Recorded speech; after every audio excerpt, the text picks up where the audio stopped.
नमस्कार, माउन्टेन समाचारमा स्वागत छ। म मन्जु कार्की। नमस्कार, म सुचिता बुढाथोकी। सुरुमा अहिलेसम्मका मुख्य समाचार।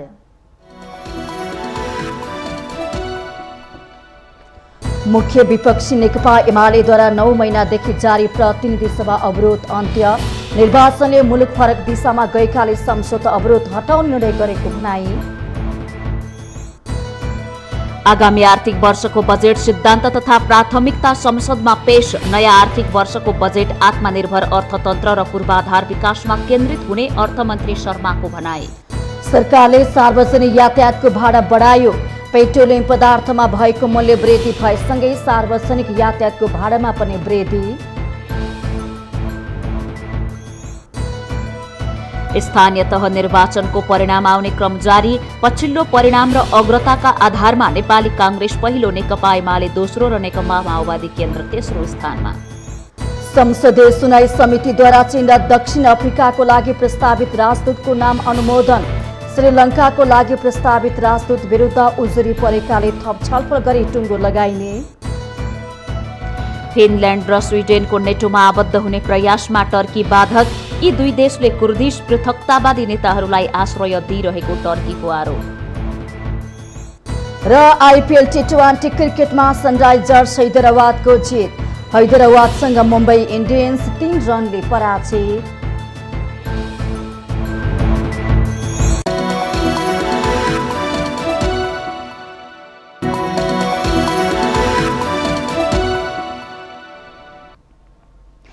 अब समाचार विस्तारमा। प्रमुख प्रतिपक्ष दल नेकपा एमालेले 9 महिना लामो प्रतिनिधि सभा जारी अवरोध अन्त्य गरेको छ। प्रतिनिधि सभाको बैठकमा बोल्दै एमाले उपमहासचिव प्रदीप गेवालीले निर्वाचनले मुलुक फरक दिशामा गएकोले संसदको अवरोध हटाउने निर्णय गरेको बताउनुभयो। आफ्नो दलले कारबाही गरेका सांसदहरूलाई पदमुक्त नगरेको भन्दै एमालेले 23 भदौदेखि निरन्तर संसद अवरुद्ध गर्दै आएको थियो।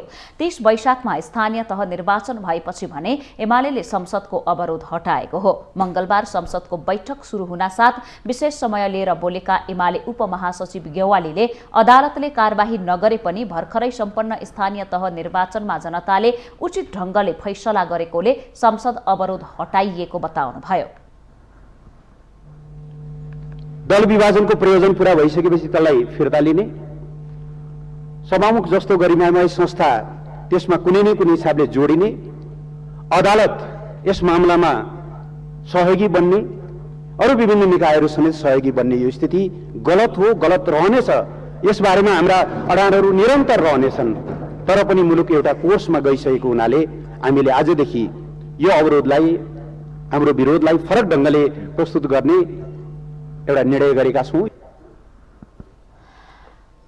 उहाँले देश गम्भीर संकटमा परेको बेला पनि सरकार सत्ता सेटिङमा व्यस्त भएको आरोप समेत लगाउनुभयो। मंगलबार प्रतिनिधि सभाको बैठकमा बोल्दै सांसद गेवालीले सत्ता सेटिङ सकिएको भए देश बचाउन एकजुट हुन आग्रह गर्नुभयो। उहाँले मुलुक झण्डै झण्डै राष्ट्रिय संकटतर्फ धकेलिँदै गरेकोले यस विषयमा छलफल गर्न नेकपा एमालेले विरोधको स्वरूपलाई परिवर्तन गरेको पनि बताउनु भएको छ। मुलुक झण्डै झण्डै राष्ट्रिय संकटतिर धकेलिँदै गरेको एउटा विषयले हामीलाई बढी पिन्छु पनि गरेको छ। त्यसकारणले त्यो विषयमा छलफल होस् भन्नका लागि पनि हामीले हाम्रो विरोधको स्वरूपलाई परिवर्तन गरेका हौं। सांसद गेवालीले स्थानीय तह निर्वाचनमा नेकपा एमालेका कार्यकर्तामाथि सांघातिक आक्रमण हुँदा समेत सरकारले चासो नदेखाएको प्रति आक्रोश पनि पोख्नुभयो।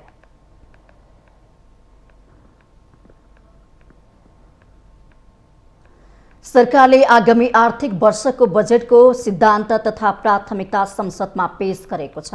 मंगलबार अर्थमन्त्री जनार्दन शर्माले आगामी आर्थिक वर्षको बजेटका सिद्धान्त तथा प्राथमिकता संसदमा पेश गर्नु भएको हो। उहाँले आगामी आर्थिक वर्ष 2079-80 को बजेट आत्मनिर्भर अर्थतन्त्र र पूर्वाधार विकासमा केन्द्रित हुने बताउनु भएको छ। अर्थमन्त्री शर्माले बजेट आयात घटाउने, निर्यात प्रवर्धन गर्ने र आत्मनिर्भर अर्थतन्त्र विकासमा केन्द्रित हुने उल्लेख गर्नुभयो। उहाँले विदेशी लगानी भित्राउने, निजी क्षेत्र मैत्री नीति ल्याउने, करको दायरा विस्तार गर्नेदेखि स्वदेशमै उत्पादन सम्भव भएको कृषिजन्य वस्तुको उत्पादनमा जोड दिने उल्लेख गर्नुभयो। उहाँले अनुउत्पादक क्षेत्रमा खर्च कटौती गर्ने र सेवा प्रवाहलाई सूचना प्रविधिमा आधारित बनाइने पनि बताउनु भएको छ। मुलुकमा भ्रष्टाचार घटाउँदै सरकारप्रति जनताको विश्वास बढाउने गरी काम गर्ने समेत अर्थमन्त्री शर्माले उल्लेख गर्नुभयो। सेवाग्राही मन्त्री बनाइनेछ, सेवा प्रवाहमा सूचना प्रविधिको प्रयोग बढाइनेछ, भ्रष्टाचार र अनियमितता नियन्त्रण गरी सुशासन प्रवर्धन गर्दै सरकारप्रतिको जनविश्वास अभिवृद्धि गर्न बजेट लक्षित हुनेछ। अर्थमन्त्री शर्माले बजेटको सिद्धान्त तथा प्राथमिकता संसदमा पेश गर्दै निरपेक्ष गरिबी, सीमान्तकृत, दलित तथा आम जनताको आधारभूत आवश्यकता पूरा हुने गरी बजेट आउने पनि बताउनु भएको छ। उहाँले सार्वजनिक ऋणलाई वाञ्छित सीमाभित्रै राख्दै आर्थिक स्थायित्व कायम गरिने समेत बताउनु भएको छ। मन्त्री शर्माले खेतीयोगी सबै जमिनको उपयोग गर्ने, जमिनमा सामूहिक खेती प्रणालीलाई बजेटमा जोड दिने पनि उल्लेख गर्नुभयो। औद्योगिक विकास, उद्योगको क्षेत्र बढाउने, औद्योगिक ग्राम बढाउने, उत्पादनमूलक उद्योग उत्पादन गर्न प्रोत्साहन दिने समेत उहाँले उल्लेख गर्नुभयो।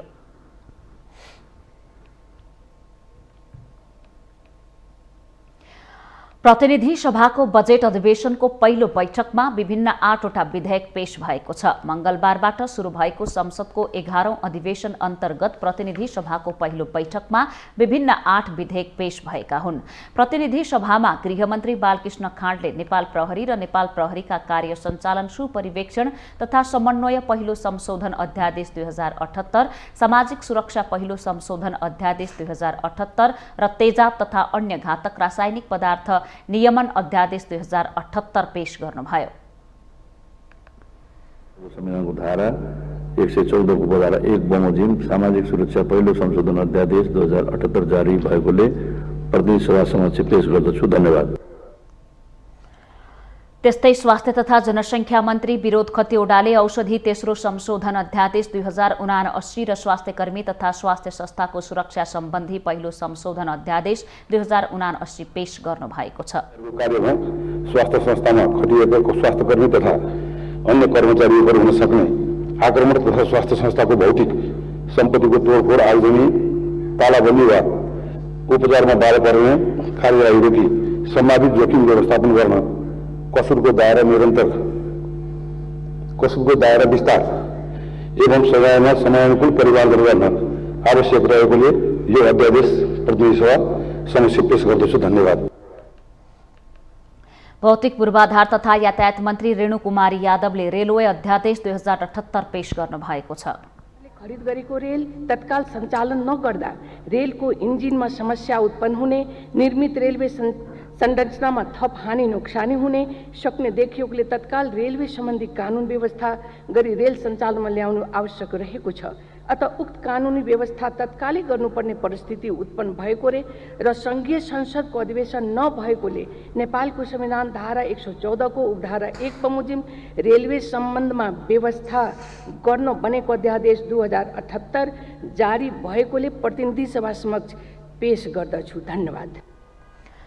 कानून, न्याय तथा संसदीय मामिला मन्त्री गोविन्द प्रसाद शर्माले फौजदारी कसुर तथा फौजदारी कार्यविधि सम्बन्धी केही ऐनलाई संशोधन गर्ने अध्यादेश 2078 र यौन हिंसा विरुद्धका ऐनलाई संशोधन गर्ने अध्यादेश 2078 पेश गर्नुभएको छ।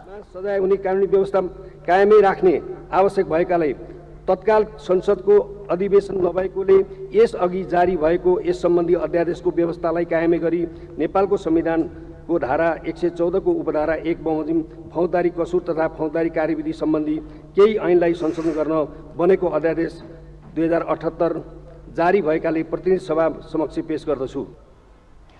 प्रतिनिधि सभाको मंगलबारको बैठकमा नेपाली कांग्रेसकी सांसद पुष्पा भुषालले प्रतिनिधि सभा नियमावली 2075 को नियम 250 को उपनियम 1 बमोजिम उक्त नियमावलीको नियम 42 को उपनियम 4 लाई तत्कालका लागि निलम्बन गरियोस् भनी प्रस्ताव पेश गर्नु भएको छ। उक्त प्रस्तावमा सदनमा बहुमतका साथ पास भएको सभामुख अग्निप्रसाद सापकोटाले जानकारी गराउनुभयो। मान्य सदस्यहरूले हुन्छ भन्नुहोला र यसको विपक्षमा हुने मान्य सदस्यहरूले हुन्न भन्नुहोला।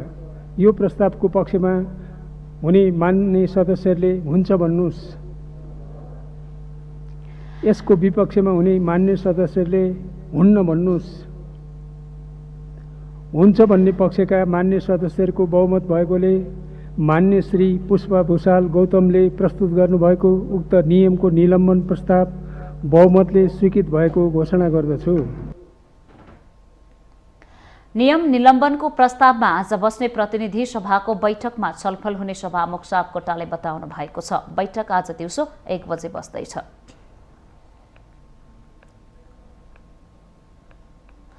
प्रमुख प्रतिपक्षी दल नेकपा एमाले राष्ट्रिय सभा बैठकमा भने अवरोध गरेको छ।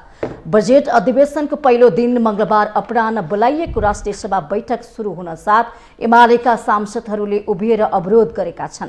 सभामुख अग्निप्रसाद सापकोटा र सत्तारूढ गठबन्धन दलका नेता प्रधानमन्त्री शेरबहादुर देउवाले आफूले राखेको माग सम्बोधन गर्न पहल नगरेकाले राष्ट्रिय सभा बैठकलाई अवरुद्ध पार्ने कामलाई आफ्नो दलले निरन्तरता दिनु बाध्य हुनु परेको एमालेका सांसद देवेन्द्र दाहालले बताउनुभयो।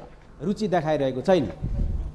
सरकारको तर्फबाट बरु प्रतिपक्षलाई दोष लगाएर प्रतिपक्षीको कारणले गर्दा सदन नचलेको भनेर भाग्न खोजिरहेको छ र सदन सञ्चालनमा सरकारले रुचि देखाएको छैन। त्यसकारण हामीले यो सदनलाई अवरुद्ध गर्नुपर्ने आवश्यकता देखेका छौँ र आजको बैठक पनि हामी अवरुद्ध गर्न चाहन्छौँ।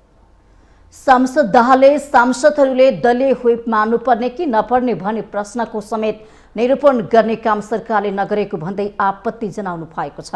यता अध्यक्ष गणेश प्रसाद तिमिसिनाले भने छलफल र संवादबाट समस्या समाधान हुने उल्लेख गर्दै सभा सुचारू गराउन एमालेका सांसदहरूलाई पटक पटक आग्रह गर्नु भएको थियो। त्यो होस् भनेर शुभकामना हामीले आदान प्रदान गर्दा राम्रो नै हुन्छ। यसकारण यहाँहरूले बसेर आजको यो बैठकलाई सुचारू गर्न सहयोग गरिदिन म यहाँहरू समक्ष अनुरोध गर्दछु। बसिदिनुहोस्, हामी यसलाई नियमित लैजाउँ।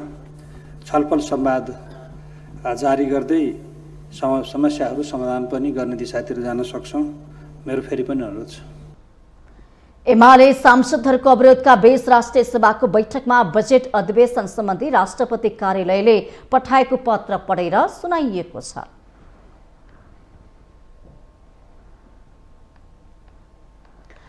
सत्ता साझेदार नेकपा एकीकृत समाजवादीका सम्मानित नेता एवं पूर्व प्रधानमन्त्री झलनाथ खनालले स्थानीय तह निर्वाचनको परिणाम उत्साहजनक नभएको टिप्पणी गर्नुभएको छ। मंगलबारको प्रतिनिधि सभा बैठकपछि सञ्चारकर्मीहरूसँग संक्षिप्त कुराकानी गर्दै सम्मानित नेता खनालले स्थानीय तह निर्वाचनको प्रारम्भिक परिणाम उत्साहजनक नभएको टिप्पणी गर्नुभएको हो। उहाँले गठबन्धन बनाउनुको उद्देश्य भने पूर्ति हुँदै गएको बताउनु भएको छ। आइसकेपछि नै बोल्नु राम्रो हुन्छ। अहिलेसम्म जे जस्तो परिणाम आएको छ त्यो त्यस्तो उत्साहजनक छैन। गठबन्धन त अब जे उद्देश्यको निम्ति बनेको थियो त्यो उद्देश्य पूर्ति हुँदै गएको छ। त्यही हिसाबले गठबन्धनको बारेमा अब कसरी जान्छ भन्ने बारेमा हामी छलफल गरेर टुङ्गो गर्छौँ। पूर्व प्रधानमन्त्री तथा जनता समाजवादी पार्टी जसपाका संघीय परिषद अध्यक्ष डाक्टर बाबुराम भट्टराईले सत्तारूढ नेपाली कांग्रेस र नेकपा माओवादी केन्द्रले स्थानीय तह निर्वाचनमा सेटिङ गरेर लाभ लिएको आरोप लगाउनुभयो। आफू विगतदेखि नै गठबन्धनको विपक्षमा रहेको उल्लेख गर्दै उहाँले स्थानीय तह निर्वाचनमा गरिएको गठबन्धन सफल नभएको दावी गर्नुभएको छ।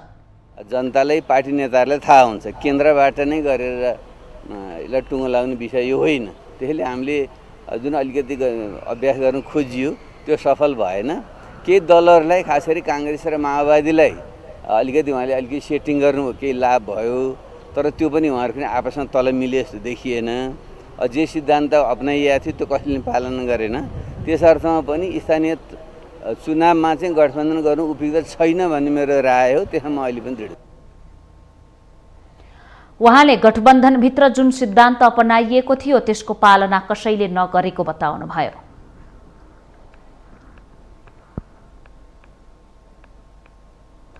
सरकारले सार्वजनिक यातायातको भाडा बढाएको छ। पेट्रोलियम पदार्थमा भएको मूल्य वृद्धि भएसँगै यातायातको भाडामा पनि वृद्धि गरिएको हो।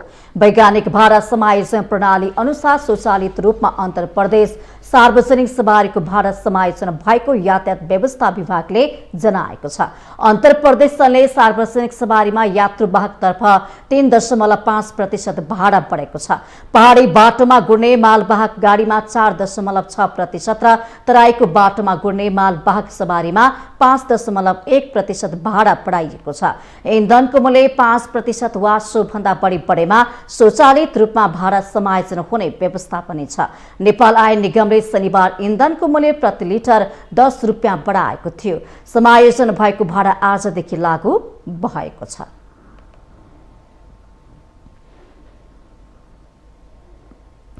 माउन्टेन समाचारमा पालो भएको छ विश्रामको।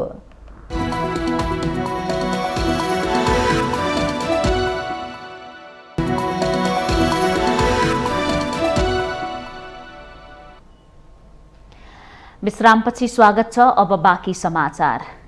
स्थानीय तह सदस्य निर्वाचन अन्तर्गत पछिल्लो नतिजा अनुसार 408वटा स्थानीय तहको मत परिणाम सार्वजनिक भइसकेको छ। वैशाख 30 गते भएको स्थानीय तह निर्वाचनको पछिल्लो मत परिणाम अनुसार अहिलेसम्म निर्विरोध निर्वाचित समेत गरी नेपाली कांग्रेसले 187, नेकपा एमाले 115, नेकपा माओवादी केन्द्रले 82, नेकपा एकीकृत समाजवादीले 7 र जनता समाजवादी पार्टीले 5 स्थानमा विजय हासिल गरेका छन्। अन्य दलहरूले अहिलेसम्म 12 स्थानमा जीत हासिल गरेका छन्। कांग्रेसले 127 स्थानमा अग्रता लिएको छ भने एमाले 83 स्थानमा अग्रता लिइरहेको छ। त्यस्तै माओवादी केन्द्रले 33, नेकपा एकीकृत समाजवादीले 15 र जनता समाजवादी पार्टीले 29 स्थानमा अग्रता लिएको छ। यस्तै लोकतान्त्रिक समाजवादी पार्टीले 10 र अन्य पार्टीले 16 ठाउँमा अग्रता लिइरहेका छन्। उपप्रमुख उपाध्यक्षतर्फ कांग्रेसले 184, एमाले 113, माओवादीले 93, एकीकृत समाजवादीले 14 स्थानमा जितेका छन्। पछिल्लो परिणाम अनुसार काठमाडौँको शंखरापुर नगरपालिकाको मेयर पदमा जितेर राप्रपाले खाता खोलेको छ। पछिल्लो परिणाममा रसुवाको नौकुण्ड गाउँपालिकाको अध्यक्षमा नेपाली कांग्रेसका उम्मेद्वार नुर्बु स्याङ्बो घले निर्वाचित हुनु भएको छ। नेपाली कांग्रेसका सभापति तथा प्रधानमन्त्री शेरबहादुर देउबाको गृह जिल्ला डडेलधुराको अमरगढी नगरपालिकामा नेपाली कांग्रेसका डिल्लीराज जोशी निर्वाचित हुनु भएको छ। जाजरकोटको शिवालय गाउँपालिकाको अध्यक्षमा नेपाली कांग्रेसकै उम्मेद्वार निर्वाचित भएका छन्। उपाध्यक्षमा भने माओवादी केन्द्रले जितेको छ। अध्यक्षमा कांग्रेसका शेरबहादुर शाही विजयी हुनुभएको हो। मोरङको मिक्लाजुङ गाउँपालिकाको अध्यक्षमा कांग्रेसका बबी कुमार राई र उपाध्यक्षमा माओवादी केन्द्रका दिनेश पौडेल निर्वाचित हुनुभएको छ। ललितपुरको महाङ्काल गाउँपालिकाको अध्यक्षमा नेपाली कांग्रेसकै गणेश केसी र उपाध्यक्षमा 5 दलीय गठबन्धनबाट माओवादी केन्द्रका उम्मेद्वार डोल्मा माया गोले विजयी हुनुभएको छ। त्यसैगरी नवलपुरको हुम्सेकोट गाउँपालिकाको अध्यक्षमा र उपाध्यक्षमा नेपाली कांग्रेसका उम्मेद्वार विजयी भएका छन्। अध्यक्षमा लक्ष्मी पाण्डे र उपाध्यक्षमा पूर्णसिंह राणाले विजयी हासिल गर्नुभएको छ। यसैगरी सङ्खुवा सभाको 5 खप्पन नगरपालिकाको मेयरमा नेपाली कांग्रेसका विपिन राई र उपप्रमुखमा नेकपा एकीकृत समाजवादीकी सुमुना श्रेष्ठ निर्वाचित हुनुभएको छ। सल्यानको शारदा नगरपालिकामा प्रमुख तथा उपप्रमुख पदमा कांग्रेस नै विजयी भएको छ। प्रमुखमा कांग्रेसका प्रकाश भण्डारी र उपप्रमुखमा सुस्मिता सापकोटा विजयी हुनुभएको हो।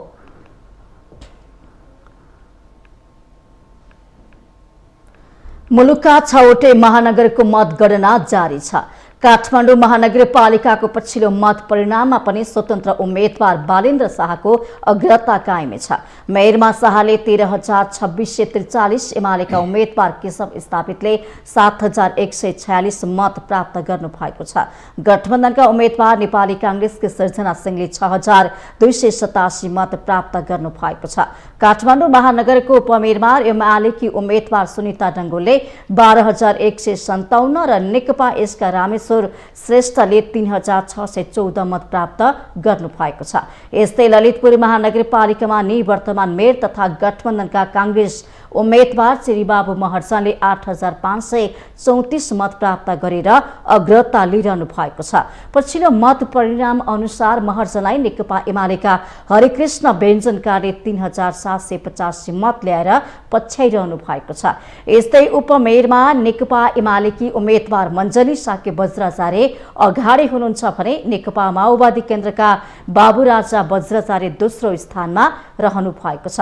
मनोनयनदेखि नै चर्चित बनेको भरतपुर महानगरमा गठबन्धनकी रेणु दाहाल र एमालेका विजय सुवेदी बीचको प्रतिस्पर्धा भइरहेको छ। दाहालले 8661 र सुवेदीले 7448 मत ल्याउनु भएको छ। उता विराटनगर महानगरपालिकामा पनि गठबन्धनबाट नेपाली कांग्रेसका उम्मेद्वार नागेश कोइरालाले 10,363 मतबाट अग्रता लिइरहनु भएको छ। 7,882 मत ल्याएर एमालेका सागर थापाले कोइरालालाई पछ्याइरहनु भएको छ। उपमेयरमा एमाले उम्मेद्वार शिल्पा कार्की अगाडि रहँदा जसपाका अमरेन्द्र यादव दोस्रो स्थानमा हुनुहुन्छ। यस्तै पोखरा महानगरपालिकामा गठबन्धनका उम्मेद्वार नेकपा एकीकृत समाजवादीका धनराज आचार्यले 12,945 मत पाउँदा उहाँका निकटतम प्रतिस्पर्धी एमालेका कृष्ण थापाले 11,150 मत ल्याउनु भएको छ। त्यसैगरी उपप्रमुखमा नेपाली कांग्रेसकी कोपिला राणा भाट अगाडि हुनुहुन्छ। वीरगञ्ज महानगरपालिकामा जसपाका राजेश मान सिंहले 9,768 र एमालेका विजय सरा ओगीले 4,286 मत प्राप्त गर्नु भएको छ। देशभरका 11 मध्ये 10 उपमहानगरमा मतगणना जारी छ। दाङको तुलसीपुर नगरपालिकाको वडा नम्बर 7 मा मंगलबार मात्रै मतदान भए पनि मतगणना भने आज मात्र सुरु हुँदैछ। पछिल्लो मत परिणाम अनुसार घोराही उपमहानगरपालिकामा सत्ता गठबन्धन भन्दा मेयर र उपमेयर दुवै पदमा नेकपा एमाले अगाडि देखिएको छ। बुटोल उपमहानगरपालिकामा गठबन्धनबाटै मेयर उम्मेद्वार बनेका कांग्रेसका लेखराज पाण्डेलाई अग्रता मिलेको छ। पाण्डेलाई एमालेका बाबुराम भट्टराई र राप्रपाका उम्मेद्वार मृगेन्द्र शेरचनले पछ्याइरहनु भएको छ।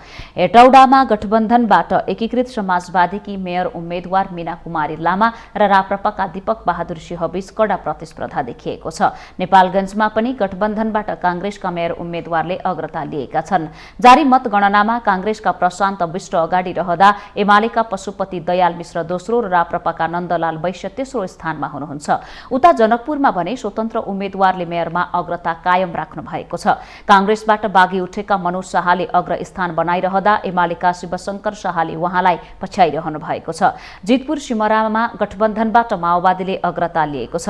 मेयरमा माओवादीका राजन पौडेलले अगाडि हुनुहुन्छ भने एमालेकी सरस्वती देवी चौधरी र लोसपाका सञ्जय शाहले उहाँलाई पछ्याइरहनु भएको छ। बाराकै कलैया उपमहानगरपालिकामा एमालेका मेयर उम्मेद्वार विनोद प्रसाद शाहले अग्रता बनाउँदा नेपाली कांग्रेसका राजेश राय यादव र लोसपाका जयप्रकाश शाह तेलीले उहाँलाई पछ्याइरहनु भएको छ। धरानमा गठबन्धनबाट कांग्रेसका उम्मेद्वारको अग्रता देखिएको छ। कांग्रेसका केशोर राई अगाडि रहँदा स्वतन्त्र उम्मेद्वार हर्क साम्पाङ र एमालेका मन्जु भण्डारीले उहाँलाई पछ्याइरहनु भएको छ। सुनसरीको दोस्रो उपमहानगरपालिका इटहरीमा कांग्रेसका उम्मेद्वारले अग्रता लिइरहनु भएको छ। मेयरमा हेमकर्ण पौडेल अगाडि रहँदा एमालेका यम कुमार सुब्बा र राप्रपाका आकाश हाङ लिम्बुले उहाँलाई पछ्याइरहनु भएको छ। उता धनगढी उपमहानगरपालिकामा स्वतन्त्र उम्मेद्वार गोपाल हमालले अग्रता बनाइरहँदा नेपाली कांग्रेसका निरप बहादुर ओड र एमालेका रणबहादुर चन्दले उहाँलाई पछ्याइरहनु भएको छ।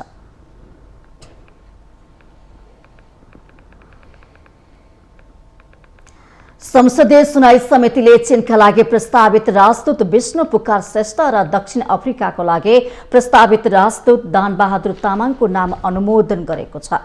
मंगलबार सिंहदरबारमा बसेको समितिको बैठकले मन्त्री परिषदले सिफारिस गरेका चीनका लागि प्रस्तावित श्रेष्ठ र दक्षिण अफ्रिकाको लागि प्रस्तावित तामाङको नाम राजदूतमा अनुमोदन गरेको हो।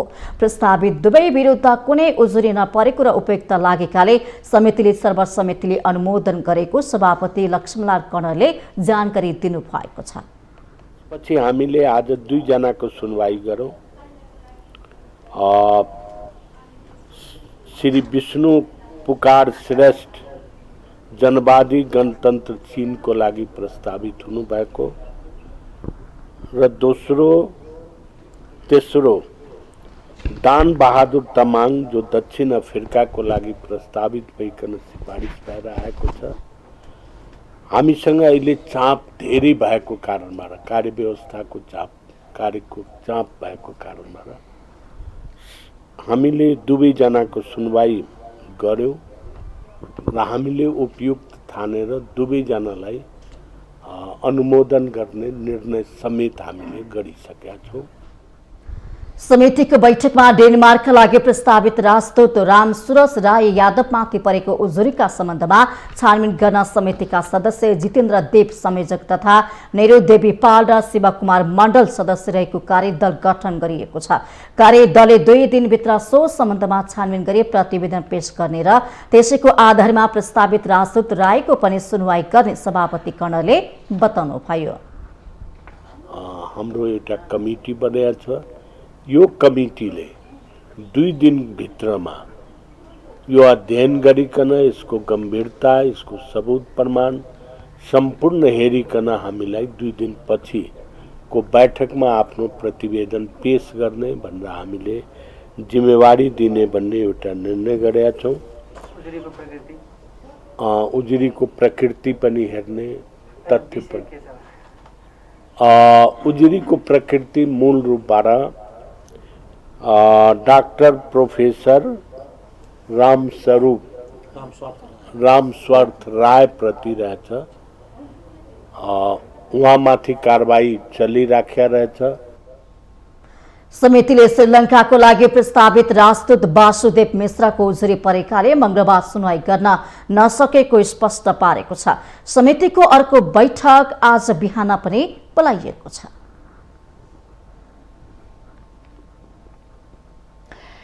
नेकपा एकीकृत समाजवादीका अध्यक्ष माधव कुमार नेपालले गठबन्धनको विषयमा समीक्षा गर्नुपर्ने बताउनु भएको छ। मंगलबार 29औं मदन आश्रित स्मृति दिवसको अवसरमा पार्टी केन्द्रीय कार्यालयमा आयोजना गरेको कार्यक्रमलाई सम्बोधन गर्दै अध्यक्ष नेपालले गठबन्धनको विषयमा समीक्षा गरिने बताउनु भएको हो। उहाँले स्थानीय तह निर्वाचनको परिणाम आफ्नो पार्टीले प्राप्त गर्नुपर्ने जति नभएको गुनासो राख्नुभयो। उहाँले पार्टीले अपेक्षा गरे अनुसार मत परिणाम नआएको भन्दै गठबन्धनका घटकहरूले नै आफूहरूसँग सहकार्य गर्न नचाहेको उल्लेख गर्नुभएको छ। निर्माणका सभामा हामीले गम्भीर छलफल चलाउनुपर्ने आवश्यकता छ। हामी निर्वाचनको पनि गम्भीर समीक्षा गर्नेछौँ। हामी सहकार्यको पनि, हाम्रो यो गठबन्धनको पनि कार्यको पनि समीक्षा हामी गर्नेछौँ। समीक्षा गरेर हामीले कहाँ राम्रो गऱ्यौँ, कहाँ त्रुटि गऱ्यौँ र आगामी दिनमा के कुरामा हामीले होस गर्नुपर्ने हो। त्यसो हुनाले हामीले अहिलेसम्मको निर्वाचनको परिणाम अवश्य पनि हाम्रो पार्टीले प्राप्त गर्नुपर्ने छैन होला। पार्टीलाई वैचारिक रूपमा दरहो बनाउनु पर्ने भन्दै अध्यक्ष नेपालले पार्टीलाई बलियो जगमा उभ्याउँदै जनताको माझमा क्रियाशील गराउन नेता कार्यकर्तालाई आग्रह गर्नुभयो।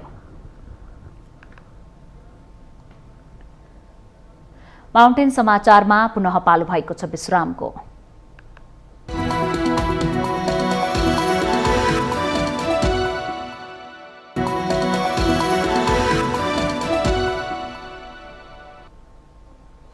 विश्रामपछि स्वागत छ। अब बाँकी समाचार। नेकपा एमालेका वरिष्ठ उपाध्यक्ष ईश्वर पोखरेलले अहिले पनि जनमतको हिसाबले एमाले नै देशको ठूलो पार्टी भएको दावी गर्नु भएको छ।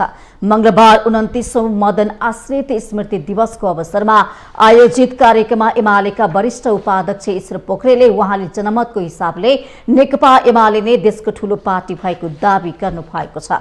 उहाँले स्थानीय तहको निर्वाचनमा एमालेको पक्षमा संख्यात्मक रूपमा कम जित आए पनि जनमतको आधारमा देशको ठूलो पार्टी भएको तर्क गर्नु भएको हो। पोखरेलले तत्कालीन राजनीतिमा मुलुकलाई प्रतिगामी दिशातिर लैजान लागि परेको गठबन्धनको विरुद्धमा सम्पूर्ण लोकतन्त्र पक्षधरहरू एकजुट हुन आवश्यक रहेको पनि बताउनुभयो।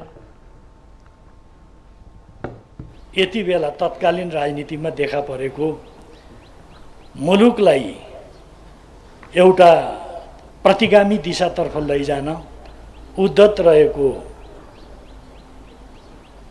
गठबन्धनको विरुद्धमा सम्पूर्ण लोकतन्त्रका पक्षधर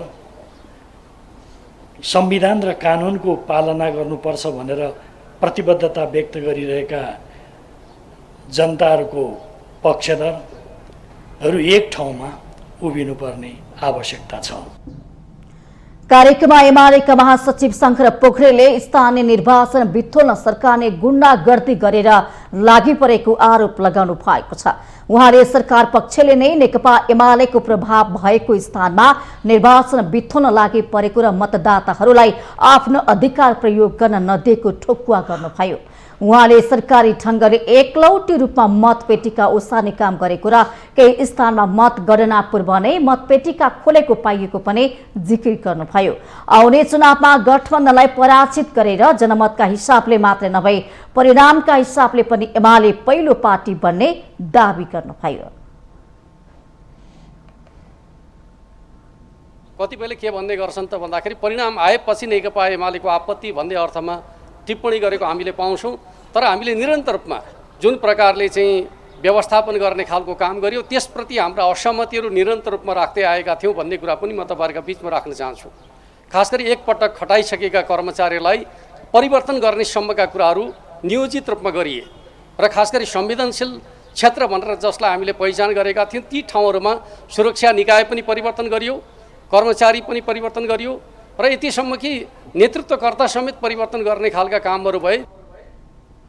महासचिव पोखरेलले स्थानीय निर्वाचन प्रचार प्रसारको क्रममा पार्टीका कार्यकर्ताहरूमाथि भएको आक्रमणमा 2 जनाको मृत्यु भएको भन्दै घटनाको सत्य तथ्य छानबिन गरे दोषीलाई कड़ा कारबाही गर्न पनि सरकारसँग माग गर्नुभयो।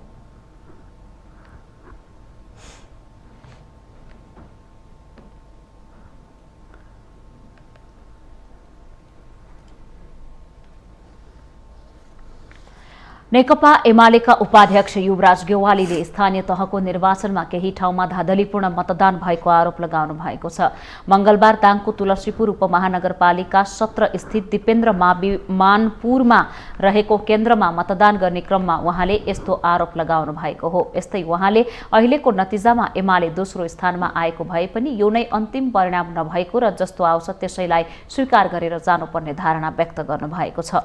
उहाँले एमाले लोकतान्त्रिक प्रक्रियालाई विश्वास गर्ने पार्टी भएको भन्दै उहाँले जनताको विश्वासको आधारमा मात्र सत्तामा जाने भन्दै जनताले विश्वास नगरे प्रतिपक्षमा बसेर जनता र देशको सेवा गर्ने आफूहरूको सिद्धान्त भएको प्रश्न पार्नुभयो।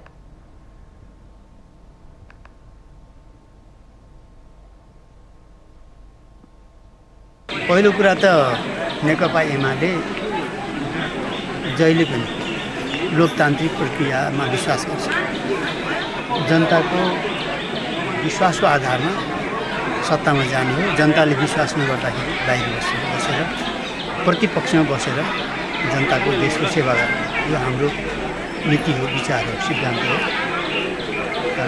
अहिलेको यो निर्वाचनमा नेकपा एमाले विभाजित अवस्थामा र एकातिर 5 दलीय गठबन्धन भनेको एउटा राजनीतिक स्थिति छ र 5 दलीय गठबन्धनले नेकपा एमालेलाई एक्ल्याएर सबै मिलेर एमालेलाई पराजित गर्ने जुन उद्देश्यका आधारमा उनीहरू बढेका थिए यसले स्वाभाविक रूपमा यो निर्वाचनलाई प्रभावित गर्ने नै थियो।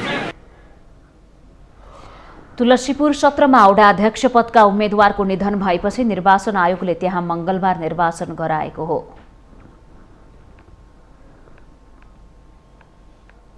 सुरक्षा, प्रजातन्त्र र मानव अधिकार सम्बन्धी अमेरिकी उपमन्त्री ओजा जियाले नेपाल भ्रमण गर्नुहुने भएको छ। उपमन्त्री जियाले जेठ 6 देखि 8 गतेसम्म 3 दिने औपचारिक भ्रमण गर्न लागेको आधिकारिक जानकारी अमेरिकी विदेश मन्त्रालयले दिएको छ। जिया तिब्बती मुद्दाहरूको लागि अमेरिकी विदेश संयोजक पनि हुनुहुन्छ। नेपाल अमेरिका कूटनीतिक सम्बन्ध स्थापनाको 75 वर्ष पुगेको अवसरमा अमेरिकाबाट नेपालमा अर्को उच्च स्तरीय भ्रमण हुन लागेको हो। भ्रमणको क्रममा उपमन्त्री जियाले प्रधानमन्त्री शेरबहादुर देउवा, परराष्ट्र मन्त्री नारायण खड्का र अन्य वरिष्ठ अधिकारीहरूसँग भेटवार्ता गर्ने कार्यक्रम रहेको छ। भारतको 3 दिने भ्रमण पूरा गरी जिया नेपाल आउने बताइएको छ। नेपालले अमेरिकी सहयोग परियोजना मिलेनियम च्यालेन्ज कर्पोरेसन एमसीसी अनुमोदन गरेसँगै नेपाल अमेरिका कूटनीतिक सम्बन्धको 75औं वर्षगाँठ मनाउन जुटेका छन्। यसअघि वैशाख 9 देखि 11 गतेसम्म सेनेटर क्रिस्टन जिलिब्रान्डको नेतृत्वमा 5 सदस्यीय अमेरिकी सांसदहरूको टोलीले नेपालको भ्रमण गरेको थियो। वैशाख 6 देखि 8 सम्म दक्षिण तथा मध्य एसिया मामिला हेर्ने उपसहायक विदेश मन्त्री केली केइडलरिङले नेपालको भ्रमण गर्नु भएको थियो। त्यसअघि फागुन 15 मा एमसीसी अनुमोदन गर्नु अघि दक्षिण तथा मध्य एसिया मामिला हेर्ने सहायक विदेश मन्त्री डोनाल्ड लूले नेपालको भ्रमण गर्नु भएको थियो। नेपाल र अमेरिका बीच सन् 1947 अप्रिल 25 मा कूटनीतिक सम्बन्ध स्थापना भएको थियो। परराष्ट्र मन्त्रालय स्रोतका अनुसार कूटनीतिक सम्बन्ध 75 वर्ष पुगेको अवसरमा अमेरिकाबाट अझै उच्च तहको भ्रमण हुन सक्ने आकलन गरिएको छ।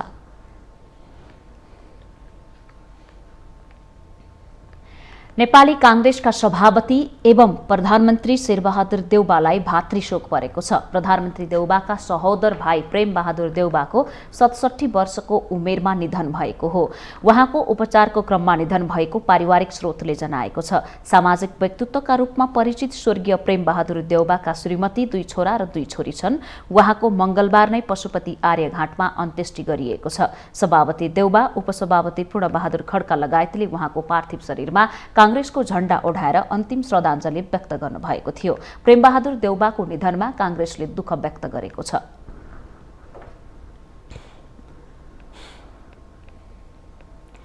काठमाडौँमा हुलाक टिकटको प्रिन्ट छपाई सम्बन्धी कला प्रदर्शनी भएको छ। गत आइतबारदेखि सुरु कला मंगलबारसम्म चलेको हो। उक्त प्रदर्शनी प्राध्यापक तथा दृश्य कलाकार सम्झना राज भण्डारीले आयोजना गर्नु भएको थियो। प्रदर्शनीमा विक्रम सम्वत 1965 सालदेखि नेपाल सरकारले प्रयोगमा ल्याएका हुलाक टिकटलाई प्रिन्ट मेकिङको माध्यमबाट ठूलो आकार बनाइराखिएको थियो। दृश्य कलाकार सम्झना भण्डारीले पहिला हुलाक टिकटको प्रयोग धेरै भए पनि अहिले त्यसको प्रचलन हराउँदै गएकोले नयाँ पुस्ताको जानकारीको लागि प्रदर्शनी आयोजना गरिएको बताउनु भएको छ। उहाँले सामाजिक सञ्जालका कारण यसको प्रयोग हराउँदै गए पनि पहिला हुलाकको माध्यमबाट देश विदेशमा धेरै मानिसहरूले खबर आदान प्रदान गर्ने गरेको बताउनु भयो। त्यसले गर्दाखेरि चाहिँ त्यसलाई चाहिँ प्रमोसन गर्नुपर्छ। त्यसले गर्दाखेरि चाहिँ हाम्रो देश विदेशमा यो चिठी जाने क्रम पहिला थियो र त्यही चिठीमा यो हुलाक टिकट टाँसेर जान्थ्यो नि जुन, त्यसमा चाहिँ त्यो हुलाक टिकट हेरेर ओहो नेपाल यस्तो छ भनेर मान्छेहरू कति आउने जाने क्रम बढ्थ्यो। तर अहिले चाहिँ यो अब सोसल मिडियाले सजिलो त पारेको छ इमेजहरूले, तर यी चिजहरू चाहिँ हाम्रो अलिकति लोप हुँदै गएको क्रमले गर्दाखेरि चाहिँ यसलाई जगेर्ना गर्नुपर्छ र आउँदा पिँढीहरूलाई टिकट के हो भनेर चिनाउनको लागि चाहिँ मैले प्रदर्शन। दृश्य कलाकार राज भण्डारीले यस प्रदर्शनीमा उत्साहजनक कारोबार र अवलोकनकर्ताहरूको उपस्थिति भएको बताउनु भएको छ। उहाँले आफ्ना पिता स्वर्गीय विद्याधीश राज भण्डारीको शोक यो क्षेत्र रहेकोले पनि यसलाई संरक्षण र सम्वर्धन गर्न लागि परेको बताउनु भएको छ।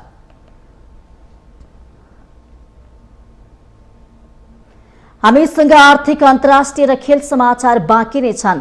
माउन्टेन समाचारमा पालो भएको छ विश्रामको।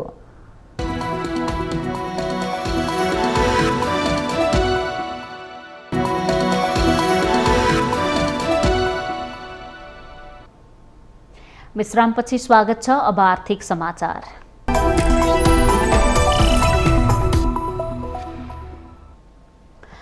उद्योग वाणिज्य तथा आपूर्ति मन्त्री दिलेन्द्र प्रसाद बडुले सुक्खा बन्दरगाह र औद्योगिक क्षेत्र सुदूरपश्चिमको सम्भावनाको आधार भएको बताउनु भएको छ। मन्त्रालयले कञ्चनपुरको महेन्द्रनगरमा आयोजना गरेको पत्रकार सम्मेलनमा मन्त्री बडुले कञ्चनपुरमा प्रस्तावित दोधरा चाँदनी सुक्खा बन्दरगाह र दैजे औद्योगिक क्षेत्र भविष्यमा सुदूरपश्चिमको सम्भावनाको आधार हुने बताउनु भएको हो। लामो समयदेखि प्रस्तावित बन्दरगाह तथा औद्योगिक क्षेत्रमा अघिल्लो सरकारका पालामा शिलान्यास भए पनि काम हुन नसकेको टिप्पणी गर्नुभयो। मन्त्री बडुले नेपाल, भारत र चीनको त्रिदेशीय व्यापारिक महत्त्वसँग जोडिएको नाका कञ्चनपुर भएकोले बन्दरगाहको योजना सम्पन्न भए औद्योगिक क्षेत्रमा मुलुकले फड्को मार्न सक्ने विश्वास पनि व्यक्त गर्नुभएको छ। सुक्खा बन्दरगाहको निर्माणका लागि पहिलो चरणमा 7 अर्ब लागत अनुमान गरिएको मन्त्री बडुले जानकारी दिनुभयो। हाम्रो प्राथमिकता नै यसबाट कम्तीमा दोधरा चाँदनीको ड्राइपोर्ट एरियालाई सञ्चालनमा ल्याउनका निमित्त कामको सुरुवात हामी गर्छौँ नै, यसपटक नै हामी गर्छौँ। यसपालाकै बजेटमा हामी यसलाई समावेश गरिरहेका छौँ र यसले एउटा आफ्नो कोर्स सुरु गर्छ। कति समय लाग्ला, समयमा हामी यसलाई सम्पन्न हुने गरी यसको प्रबन्धनमा हामी लागिरहेका छौँ। मन्त्री बडुले यो क्षेत्रमा हुने औद्योगिक विकास र वृद्धिले 22,000 युवाले रोजगार पाउने आंकलन गरिएको बताउनुभयो। दोधरा चाँदनीको सुक्खा बन्दरगाह र दैजे औद्योगिक क्षेत्रको मन्त्री बडुसँगै पूर्व मन्त्री रमेश लेखक, नारायण प्रकाश साउद, उद्योग सचिव गणेश प्रसाद पाण्डेले स्थलगत अनुगमन गर्नुभएको छ।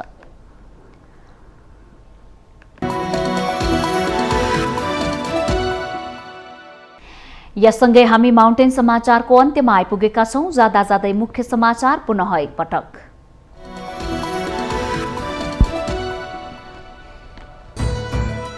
मुख्य विपक्षी नेकपा एमालेद्वारा 9 महिनादेखि जारी प्रतिनिधि सभाको अवरोध अन्त्य। निर्वाचनले मुलुक फरक दिशामा गएकोले संसद अवरोध हटाउने निर्णय गरेको भनाई।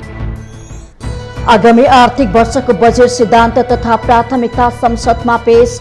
नयाँ आर्थिक वर्षको बजेट आत्मनिर्भर अर्थतन्त्र र पूर्वाधार विकासमा केन्द्रित हुने अर्थमन्त्री शर्माको भनाई। सरकारले सार्वजनिक यातायातको भाडा बढायो। पेट्रोलियम पदार्थमा भएको मूल्य वृद्धि भएसँगै सार्वजनिक यातायातको भाडामा पनि वृद्धि। स्थानीय निर्वाचनको परिणाम आउने क्रम जारी।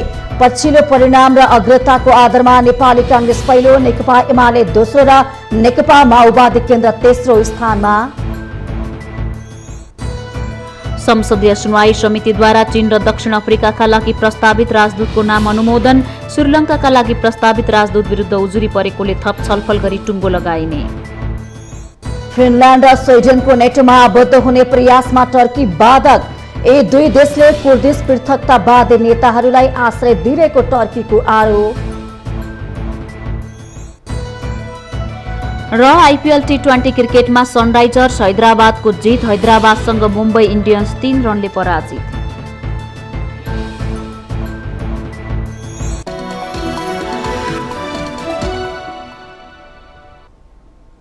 माउन्टेन समाचार अहिलेलाई सकियो। सत्य, तथ्य र निष्पक्ष समाचारको लागि माउन्टेन टेलिभिजन HD हेर्दै रहनुहोला।